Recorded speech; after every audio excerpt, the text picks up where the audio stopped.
Today I've got a word to share with all of you, and the word is pejorative.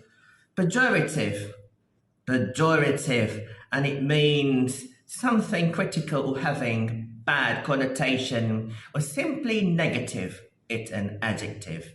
For example, if I say you look ridiculously handsome when you smile, well, that's a compliment. But if I say you look terribly awful in that dress, it's like you weigh a sack of potatoes. Well, that's obviously a pejorative comment. Yes, a negative comment. Now let's take a look at other examples. If you make a pejorative remark in front of your customers, it's likely they will not return to your store. My family is always pejorative about my cooking. My friend reacted pejoratively to my compliment.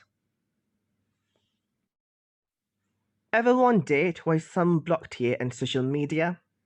Perhaps your pejorative comments have succeeded in making him or her dislike you. Kenapa kau tak cakap bahlul? Aku cekik kau. Tuan suruh saya action. Tuan tak suruh saya cakap. In our society, bahlul has a pejorative meaning. It's utterly a bad connotation. But did you know that it's derived from the name of a pious man, Sheikh Muhammad al-Bahlul, and he lived during the reign of Khalifa Harun al-Rashid. He was brainy but looked upon as lunatic, perhaps because of his eccentric behavior, his shabby look, and his very deep words. Only a learned person could understand him. Now, long story short, back in those days, parents, when they got irate with their children, they tried to avoid using pejorative name calling, so they would use bahlul instead as to reprimand, hoping their children would become as smart as bahlul. But to the latter generation, they thought it's an insult. Who would have thought that it's a pleasant word when a derogatory tone is used? Bahlul? So eventually we take it pejoratively. To my verdict, it's only a misperceived term of endearment.